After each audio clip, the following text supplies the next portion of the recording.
ಆತ್ಮೀಯ ಸ್ನೇಹಿತರೆ, ಇವತ್ತಿನ ಕಥೆಯ ಶೀರ್ಷಿಕೆ ಇಲಿ ತಂದ ಸೌಭಾಗ್ಯ.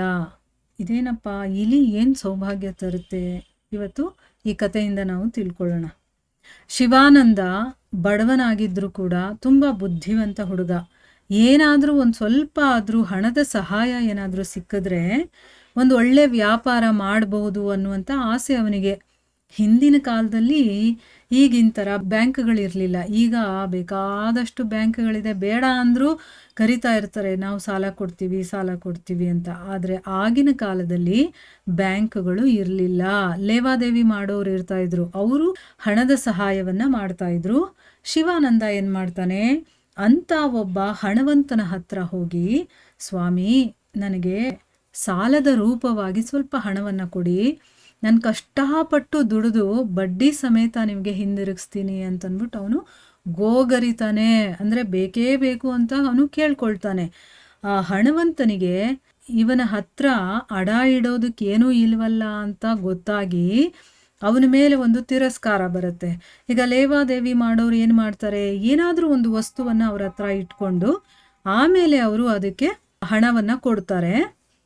ಸೊ ಇವನು ಒಬ್ಬ ಬಡವ, ಇವನ ಹತ್ರ ಏನೂ ಇಲ್ಲ ಅಂತ ಗೊತ್ತಾಗಿದ್ದ ತಕ್ಷಣ ಏನನ್ನು ನಂಬಿ ಇಂಥವನಿಗೆ ನಾನು ಹಣ ಕೊಡಬೇಕು ಅಂತ ಅವನು ಯೋಚನೆ ಮಾಡ್ತಾನೆ.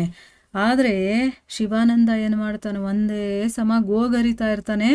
ಅದಕ್ಕವನು ಹೋಗು ಅನ್ನೋದಕ್ಕಾಗದೆ ಹೊಗೆ ಹಾಕಿದ್ರು ಅಂತಾರಲ್ಲ, ಅಂದರೆ ಇದು ಒಂದು ಗಾದೆ ಮಾತು. ಹೋಗು ಅಂತ ಹೇಳೋಕ್ಕಾಗಲ್ಲ, ಅದಕ್ಕೆ ಹೊಗೆ ಹಾಕ್ಬಿಡೋದು. ಆ ಹೊಗೆಗೆ ಅವ್ರು ಹೊರಟೋಗ್ಬೇಕು. ಆ ರೀತಿ ಇವನೇನು ಮಾಡ್ತಾನೆ, ಏನು ಕೆಲಸ ಮಾಡ್ತಾನೆ ಆ ಥರ ನೋಡೋಣ. ಈಗ ಶಿವಾನಂದ ಬುದ್ಧಿವಂತನಾಗಿರುವಂಥವನು ಕಸದಿಂದಾನೂ ರಸ ಮಾಡ್ಕೊಳ್ತಾನಪ್ಪ. ನನ್ನ ಹತ್ರ ಸದ್ಯಕ್ಕೆ ಹಣ ಇಲ್ಲ, ನೋಡು ಇಲ್ಲಿ ಒಂದು ಸತ್ತು ಬಿದ್ದಿದೆ, ಇದನ್ನೇ ತಗೊಂಡೋಗು, ನೀನು ಹಣವಂತನಾಗು ಅಂತ ಹೇಳ್ತಾನೆ.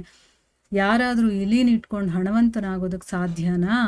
ಆದರೆ ನೋಡಿ, ಅವನಿಗೆ ಆ ರೀತಿ ಹೇಳ್ತಾನೆ ಅವನು, ಇದನ್ನು ತಗೊಂಡೋಗಿ ನೀನು ಹಣವಂತನಾಗು ಅಂತಂದ್ಬಿಟ್ಟು ಟೊಳ್ಳು ಆಶೀರ್ವಾದ ಮಾಡ್ತಾನೆ. ಅಂದರೆ ನಾಟಕ ಮಾಡ್ತಾನೆ. ಸುಮ್ಮನೆ ಏನೋ ಒಂದು ಆಶೀರ್ವಾದ ಮಾಡಿ ಅವನಿಗೆ ಒಳ್ಳೆಯದಾಗಲಿ ಅನ್ನೋ ಥರ ಅವನು ಸುಮ್ಮನೆ ನಾಟಕದ ಒಂದು ಆಶೀರ್ವಾದವನ್ನು ಮಾಡಿ ಕಳಿಸ್ತಾನೆ. ಶಿವಾನಂದ ಏನು ಮಾಡ್ದ, ಆ ಸತ್ತ ಇಲಿಯನ್ನೇ ತಗೊಂಡು ಹೋಗ್ತಾನೆ. ಎಲ್ಲರೂ ಅದನ್ನು ನೋಡಿ ನಕ್ಬಿಡ್ತಾರೆ. ಇವಾಗ ನಮಗೂ ನಗು ಬರುತ್ತಲ್ವಾ, ಸತ್ತಿರೋ ಇಲೆಯಿಂದ ಇವನು ಏನಪ್ಪ ಮಾಡ್ತಾನೆ ಅಂತಂದ್ಬಿಟ್ಟು. ಆದರೂ ನೋಡಿ, ಪಾಪ ಅವನಿಗೇನೂ ಇಲ್ಲ, ಅದನ್ನೇ ತಗೊಂಡು ಹೋಗ್ತಾನೆ. ಅವನು ಹೋಗ್ತಾ ದಾರಿನಲ್ಲಿ ಒಬ್ಬ ತುಂಬ ದೊಡ್ಡ ವ್ಯಾಪಾರಿ ಅವನು ಈ ಇಲಿ ಸಮೇತ ಇವನು ಹೋಗ್ತಾ ಇರೋದನ್ನು ನೋಡ್ತಾನೆ. ಅವನು ಏನು ಮಾಡ್ತಾನೆ, ಅವನನ್ನು ತಡೆದು ನಿಲ್ಲಿಸಿ ಹೇಳ್ತಾನೆ, ಮಗು, ನನಗೆ ಈ ಸತ್ತಿಲಿ ಬೇಕಾಗಿತ್ತಪ್ಪ, ನಾವು ಒಂದು ಹೊಸ ಬೆಕ್ಕಿನ ಮರಿನ ತಂದಿದ್ದೀವಿ, ಅದರ ಆಹಾರಕ್ಕೆ ಅಂತ ಇಲಿ ಬೇಕಾಗಿದೆ ನಮಗೆ. ಒಂದು ಸರಿ ಆ ಇಲಿ ರುಚಿನ ಬೆಕ್ಕು ನೋಡಿದ್ರೆ ನಮ್ಮ ಗೋಡೋನ್ ಇದೆಯಲ್ಲ, ಅದರಲ್ಲಿರುವಂಥ ಇಲಿಗಳನ್ನೆಲ್ಲ ಅದು ಹಿಡಿಬಹುದು. ಇದಕ್ಕೆ ಬದಲಾಗಿ ನಾನು ನಿನಗೊಂದಷ್ಟು ನೆಲಗಡಲೆಯನ್ನು ಕೊಡ್ತೀನಿ ಅಂತ ಹೇಳ್ತಾನೆ. ಅಂದರೆ ಅವನೊಬ್ಬ ವ್ಯಾಪಾರಿ ಅಲ್ವಾ, ಅವನದೊಂದು ಗೋಡಾನ ಇರುತ್ತೆ ಅನಿಸುತ್ತೆ, ಅಲ್ಲಿ ಬೇಕಾದಷ್ಟು ಸಾಮಾನು ಇಟ್ಟಿರ್ತಾನೆ. ಇಲಿಗಳು ಅದನ್ನೆಲ್ಲ ಕತ್ತರಿಸಿ ಹಾಳು ಮಾಡ್ತಾ ಇರುತ್ತೆ ಅನಿಸುತ್ತೆ, ಅದಕ್ಕೆ ಬೆಕ್ಕು ತಂದು ಇಟ್ಕೊಂಡಿದ್ದಾನೆ. ಆದರೆ ಬೆಕ್ಕಿನ ಮರಿಗೆ ಇಲಿ ಹಿಡಿಯೋದು ಗೊತ್ತಾಗಬೇಕಲ್ವಾ, ಸೊ ಅದಕ್ಕೆ ಒಂದು ಸರಿ ಅದಕ್ಕೆ ರುಚಿ ತೋರಿಸ್ತೀನಿ, ಅದು ಒಂದು ಸರಿ ತಿಂದ ಮೇಲೆ ಅದು ಆಟೋಮೆಟಿಕ್ಕಾಗಿ ಇಲಿಯನ್ನು ಹಿಡಿಯೋದಕ್ಕೆ ಶುರು ಮಾಡುತ್ತೆ. ನೀನು ಈ ಇಲಿಯನ್ನು ನನಗೆ ಕೊಟ್ಟರೆ ನಿನಗೆ ನಾನು ಒಂದಷ್ಟು ನೆಲಗಡಲೆಯನ್ನು ಕೊಡ್ತೀನಿ ಅಂತ ಹೇಳ್ತಾನೆ. ಸೊ ಶಿವಾನಂದನಿಗೆ ಸಂತೋಷ ಆಗ್ಬಿಡುತ್ತೆ. ಅವನೇನು ಮಾಡ್ತಾನೆ, ಇಲಿಯನ್ನು ಕೊಟ್ಟು ಆ ನೆಲಗಡಲೆಯನ್ನು ತಗೊಳ್ತಾನೆ. ಆ ನೆಲಗಡಲೆ ಮತ್ತು ಇನ್ನೊಂದು ಸ್ವಲ್ಪ ನೀರನ್ನು ಇಟ್ಕೊಂಡು ಏನು ಮಾಡ್ತಾನೆ, ಒಂದು ದಾರಿನಲ್ಲಿ ಕೂತ್ಕೊಳ್ತಾನೆ. ಅದೇ ದಾರಿನಲ್ಲಿ ಕಟ್ಟಿಗೆಯನ್ನು ಹೊತ್ಕೊಂಡು ಹೋಗ್ತಾ ಇರ್ತಾರಲ್ಲ, ಅವರು ಬರ್ತಾರೆ. ತುಂಬ ಬಾಯಾರಿಕೆ ಆಗಿರುತ್ತವರು, ಬಂದು ಇವನು ಪಕ್ಕನೇ ಬಂದು ಕೂತ್ಕೊಳ್ತಾರೆ.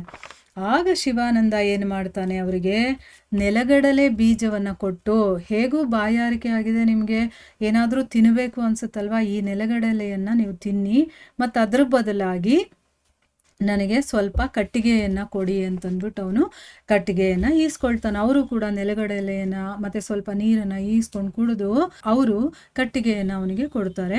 ಶಿವಾನಂದ ಏನು ಮಾಡ್ತಾನೆ, ಆ ಕಟ್ಟಿಗೆಯನ್ನು ಮಾರಿ ಮತ್ತೆ ಇನ್ನೊಂದಷ್ಟು ನೆಲಗಡಲೆಯನ್ನು ತಗೊಂಡು ಬರ್ತಾನೆ.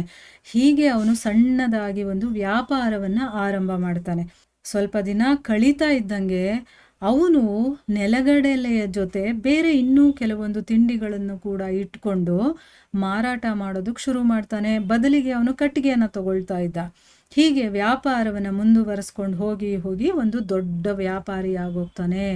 ನೋಡಿ, ನಿಷ್ಠೆಯಿಂದ ಅವನು ಕೆಲಸವನ್ನ ಮಾಡೋದಕ್ಕೆ ವ್ಯಾಪಾರ ಏನಾಯ್ತು, ವಿಸ್ತಾರ ಆಗ್ತಾ ಹೋಯ್ತು. ಆಮೇಲೆ ಸ್ವಲ್ಪ ದಿನದಲ್ಲೇ ಅವನು ಸಿರಿವಂತನಾಗ್ತಾನೆ. ಒಂದು ದಿನ ಶಿವಾನಂದ ಏನು ಮಾಡ್ತಾನೆ, ಒಂದು ಚಿನ್ನದ ಇಲಿಯನ್ನ ಮಾಡಿಸ್ಕೊಂಡು ಮೊದಲು ಇವನಿಗೆ ಸತ್ತ ಇಲಿಯನ್ನ ಕೊಟ್ಟಿರ್ತಾನಲ್ಲ ಆ ಲೇವಾದೇವಿಯವನು, ಅವನ ಮನೆಗೆ ಹೋಗ್ತಾನೆ. ಈಗ ಅವನು ಬರೀ ಶಿವಾನಂದ ಆಗಿರಲಿಲ್ಲ, ಶ್ರೀಮಂತ ಶಿವಾನಂದ ಆಗಿದ್ದ ಅಲ್ವಾ. ಅವನನ್ನು ನೋಡಿದ ತಕ್ಷಣ ಲೇವಾದೇವಿ ಮನುಷ್ಯ ಎದ್ದು ನಿಂತ್ಕೊಂಡು ಸಾಹುಕಾರರೇ ಬನ್ನಿ ಬನ್ನಿ ಅಂತ ಕರೀತಾನೆ.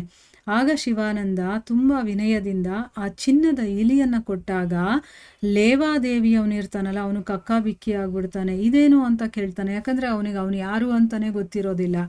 ಇದ್ಯಾಕೆ ಚಿನ್ನದ ಇಲಿ ನನಗೆ ಕೊಡ್ತಾ ಇದ್ದಾನಲ್ಲ ಅಂತಂದ್ಬಿಟ್ಟು, ಅದು ಇಲಿ ಕೊಡೋದಕ್ಕೆ ಏನು ಕಾರಣ ಅಂತಂದ್ಬಿಟ್ಟು ಇದೇನಿದು ಅಂತ ಕೇಳ್ತಾನೆ.